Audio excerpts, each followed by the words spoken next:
A man from church put a pistol on my bench in March and asked me to fix it. He's 79, carried it 11 years. He set it down and said, "I reckon it's just wore out." I put 140 rounds through it. There wasn't a thing wrong with that pistol. He couldn't rack the slide anymore. That's all it was. His hands had gone and the gun stayed the same. Nobody ever told him that happens. So he decided the gun was broken instead of deciding he was 79. He'd been carrying a gun he couldn't load, not couldn't shoot well. He's not foolish. Everybody told him about the gun. Nobody told him about his hands. That's why I'm doing this. I'll tell you what I know and what I don't. Here's the only test I'm running. Can you work it on your worst day? Not the day you bought it. A February morning when your hands are cold and stiff and you've been asleep and you're frightened and it all happens in 4 seconds. I'm 77, arthritis in my left thumb joint and the first 2 fingers. I'm not describing the customer, I'm the customer. 10 guns, worst to first. Everyone gets a flaw named, including the winner. One of them's mine. I carried it 15 years and it's at 5. Tips the barrel up, lets it click. That's it. That's the whole thing. No slide to fight. You drop a round in with your fingers. 11.5 ounces. Here's the flaw, and it settles it. It's a rimfire. Rimfire ignition isn't as certain as centerfire, and never has been. I've had 22s fail to fire in the field more times than I can count. $465. Good gun. Wrong job. The limits. Now, the second part. I carried a handgun on duty 30 years. That's not concealed carry, and I know it's not. I carried openly, in uniform. I don't know holsters. Most of this list came out after 2015. The only reason I've got anything to say about it is that men from church keep bringing me guns to look at. 9 or 10 of a thing, not 900. Which brings me to this. Code's on the screen. Point your phone at it or don't. Either way, I'm finishing the list. You've had some of your guns 30 years. You can take one down in the dark. What you probably can't tell me is what year it was made, which variant you've got, and what it's worth to a man who knows. That's a different number than what it's worth to a man who doesn't. That's not a failing. Nobody ever told you. There used to be a man behind a counter who knew all that. He'd tell you for nothing while he wrapped your shells. He's not there now, and he never wrote it down. I stood behind that counter 7 years.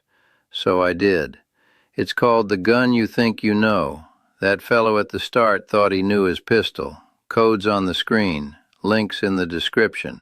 Charter Arms Undercover 38 Special. Simple as a hammer. $360. The flaw is arithmetic, and it isn't the gun's fault. 16 ounces of aluminum and a 38 Special puts all of it into a joint that's already sore. I've handed light revolvers to men with arthritis and watched their face after the second shot, then watched them not shoot the third. A gun you flinch on is a gun you quit shooting. Ruger LCP Max, the little flat one your grandson hands you. Caleb brought me one last spring. 24. Construction. Hands like a bear trap. Papaw. That's 10 rounds, and it weighs nothing. And he's right. I told him so. Then I asked him to hold it while I worked the slide. Here's the rule nobody says out loud. Small guns are hard guns. The slide's short. The serrations are shallow. The spring's stout because the gun's light. Almost nothing to grab. Every single thing that makes it easy to carry makes it harder to run. $350. Go work that slide 6 times in a shop with the hands you've got today. Glock 43. I'm about to say something kind about a Glock. It works. Wade's had one for years and it's never done a thing but what it's told. $450. Slide stiff. Same as the LCP. The other flaw is mine, not the gun's. No safety on it but the trigger, and the trigger's what your finger's on. Now, That's not right. Let me say it another way. That system's fine. Millions carry it every day, and nothing happens. What I'm telling you is a man who can't feel a trigger ought to think hard before picking a gun where feeling the trigger is the whole safety. That's my hands, not the gun. Bursa Thunder 380. This one gets recommended for old hands constantly, and half the reason is wrong. Good pistol, 20 ounces of metal, and that weight eats recoil the way weight does. $260 now. A clean used one runs about $190. Damn near what they cost new when they came in. Here's what gets left out. It's a straight blowback. The recoil spring holds the breech shut, which means a heavy spring, which means that slides harder to pull than guns twice its size. I've watched a man who couldn't work a Bursa run a full-size 9mm without trouble. So when somebody tells you a Bursa's easy on old hands, they're right about the recoil. They never check the other end. Smith & Wesson Model 66. Carried it 1979 to 1994. Every working day. Bought it off the department for $215, $780 now for a clean one. Grips worn smooth on the right side from 15 years in a holster. And it's number 5. I am the one putting it there. That double action pull runs about 11 pounds. In 1985, that was nothing to me. I could run it fast, out of the holster, and put 'em where I wanted 'em, and I never once thought about my hands, because there was never a reason to. This January, I ran it dry a few dozen times, and about the 18th one, my left hand quit on me. It's 35 ounces, too. And here's a thing men don't say out loud. A gun that's heavy on your belt at 40 is one you leave on the dresser at 75. I love that revolver. It's not the answer, and I'd be lying if I said so.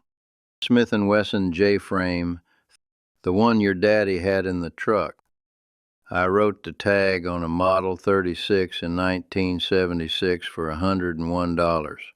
$600 now. Nothing to rack. In production since before I could drive. A thing that lasts like that is better, not just older. The flaw is real. 12-pound trigger, small grip. Sights are a groove in the strap. Here's where I get particular. A snub-nose .38 is a hard gun to shoot well, and it's sold as an easy gun to shoot. It's easy to operate. Different word. I've had men tell me they've owned one 19 years. I ask how many rounds. Usually 5. The 5 it came with. That's not a carry gun. That's a rabbit's foot. I'd rather say it now than have somebody say it about you later.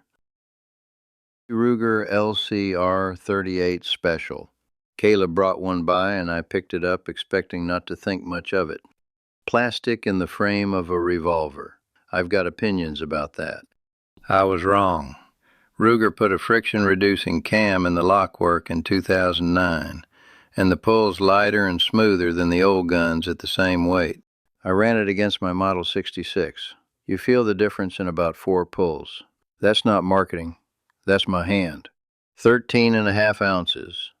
420 new. 340 used. And read that against the gun before it. The LCR costs $180 less than the J-frame it answers. Better and cheaper. That doesn't happen often. The flaw, 5 rounds. And reloading under pressure is a skill I've not met 3 men over 70 who practice. Sig Sauer, P238. Little all-metal single action. I've not handled a thing here that racks easier. 15 ounces, $570. If the slide's the wall you keep hitting, this walks through it. The trigger's light and clean. That's the good news, and it's why it isn't number 1. I don't trust myself with a light trigger anymore, and it carries with the thumb safety on, which means the plan depends on a thumb. The thumb's frequently the joint that went first. Good thumbs, poor grip. Look hard at this one. One more word, then we'll finish. Code's back on the screen. There's a chapter in there I'd not have written 10 years ago. It's about what your wife does with the whole safe if you don't come back from town one day. What's in it, what it's worth, who to call. I wrote it because I watched that go badly once, and I'll say no more than that. And one promise. Every recommendation in there names its own flaw, including the ones I tell you to buy. A pick with nothing said against it isn't a recommendation, it's an advertisement. The gun you think you know, codes on the screen. Smith & Wesson, M&P, Shield EZ. You knew. 2 fingers. I'm 77, with arthritis in both. Smith built this in 2018 because somebody there finally sat down and thought about hands. The magazine's got tabs on the follower, so you load it without pinching a spring. Grip safety, full-size grip, sights you can see, about 400 new, 305 used. I've had 2 apart on this bench for men at church. That's the whole of my experience. Now the flaw, and it's a serious one. That grip safety wants a firm, correct hold. Weak hand or a bad grip under pressure, and it can keep the gun from firing. The exact failure of the exact man it was built for. Test it with your own hand first. One more thing. These come cut for a little red dot now, and I know nothing about that. I won't guess at it for you. Somebody watching has, and I'd rather hear it from him. I gave a man bad advice in about 1985. Told him he needed more gun than he did, because that's what I believed then. He bought it. He couldn't shoot it, and I know he wounded a deer with it that fall. It's why I'm careful now about telling anybody what they need. So here's what I'd ask instead. Go put your hands on these, not a picture, not a video. Rack it 6 times, cold, standing, the way you would at 4 in the morning. If it fights you in a shop with good light and nobody's shooting at you, it won't go better later. And for the men who've carried a J-frame since 1971 and done fine by it, you're right. I'm not asking you to give it up. 2 men can be right about opposite things. Just shoot it this month and be honest about what you saw. The gun hasn't changed. You have, and so have I, and there's no shame in it. My eyes went at 60. I put glass on a rifle, and I don't apologize for it.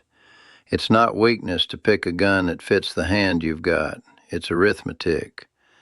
Tell me about a gun you had to give up, what it was, what year you knew, and what you carried after. Not what you'd recommend, what actually happened to you. There are men watching who need to read that.